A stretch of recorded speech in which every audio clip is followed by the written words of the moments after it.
Good morning! Samahan niyo ako ngayong araw. Pupunta tayo sa 7-Eleven ng Taiwan. Ngayon, naglalakad tayo. Hindi tayo ngayon naka 2 wheels. Wow! 2 wheels! Ito po pala yung aming company. Ayan. Ito yung nilalakaran namin papunta ng gate. Tapos, malayo, no? Ayan, yung may mga truck, may mga sasakyan din yan na pumapasok dito kasi para mag-pick up ng mga orders. So, ito yung aming company. Yan, nasa loob niyan. Sa second floor at saka dito sa first floor. Iba-ibang department. Tapos dito naman, yung mga items na galing labas. Ganon. Dito siya. Tapos yan, dito kami papasok.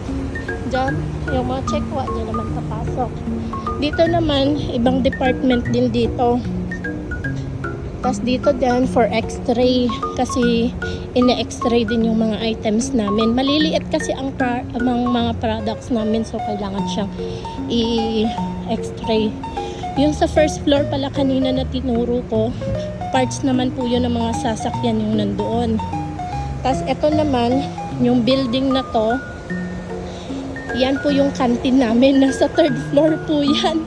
Hirap nang umakyat, pero syempre kailangan mo maging masipag kumain ng canteen kasi bukod sa masarap ang pagkain, tipid pa. Tsaka hindi ka na mahirapan magluto. Morning shift lang pala ang merong Tapos dito naman, yung AB department. Ditong building, AB department. Guys, sobrang ganda nitong company namin. Promise. Kaya nga, inabot ako ng 9 years diba? Kung pwede nga lang, hanggang 12 years pa sana. Kaso, inayawan na kami ng company. Sobrang mahal ko yung company namin. Guys, yan ba naman ang harapan ng company nyo? Sinong hindi mapapawaw, diba? Yan yung mga sasakyan niya ng mga boss. Tapos ito yung front ng company namin. Napakaluwang, no? Pwede ka mag-zumba dyan. Joke lang. Siyempre hindi pwede dyan. Bawal. Tsaka mahigpit din dito guys kasi bawal kang nakatsinelas lumabas. Pero nakatsinelas ako ngayon. Pero may medyas para hindi halatang nakatsinelas ka lang. Ayan. Yan po yung harapan ng company namin. Diba? Tapos ito, harapan niya, isda. Pampaswerte daw yan ayon sa mga Chinese tradition or feng shui. So ngayon, punta naman tayo dito para mag-swipe ng ID kasi labas-pasok pa kailangan mo mag-swipe ng ID. Ayan siya. Hi, Min! Hi! Diba? Ewan ko kung anong ganap dyan. Ayan. Tapos yung mga parcels, pag may mga dumating, pwede rin siya sa guardhouse. Mag-iwan ka lang ng pera. Ganun, kaganda ang TDK. Lahat ng mga gamit mo, silang mag-aasikaso. Sobrang ganda. Tapos dito na yan. Malapit lang kami sa lahat. Family Mart, kainan, shabu-shabu, steakhouse, lahat. Kaya nga, may yutchen na kasi kakakain. Lalo na pag matakaw ka sa pagkain. Ayan. Ay, nako. Ang sarap ng buhay.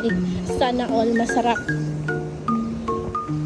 Nasa sayo na lang yun guys kung paano mo mahalin din yung trabaho mo. Kaso lang minsan, hindi maiwasang mapagod. Ulat ko, di ako pumasok kagabi kasi nanghihina yung aking katawan. Panggabi kasi, 2 weeks pala yung shipment namin ng shift schedule. Sorry na namali ako ng words. 2 weeks pala ang shift schedule namin. 2 weeks yung morning shift, 2 weeks yung night shift. Kaso, sa edad ko na to, parang napapagod na yung katawan ko mag-night shift. Kaso, nakakapanghinayang yung allowance. Nakakapanghinayang yung allowance guys sa panggabi.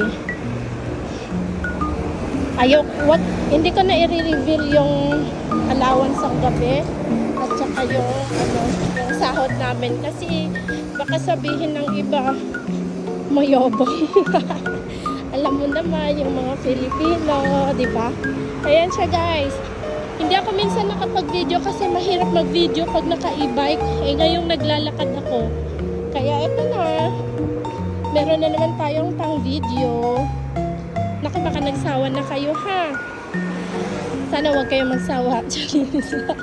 Ngayon pupunta tayo sa 7-Eleven kasi magpapaship ako ng aking mga orders. Nag-online seller pala ako guys. Kasi kailangan ng part-time extra income. Ganon.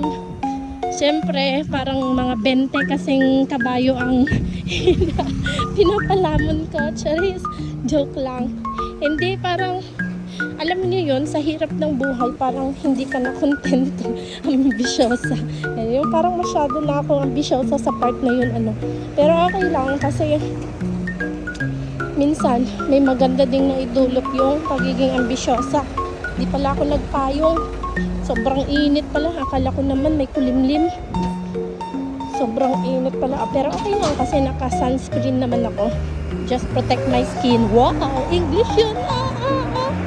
And now, we are here in 7-Eleven. Ngayon, magpapadala naman ako ng items.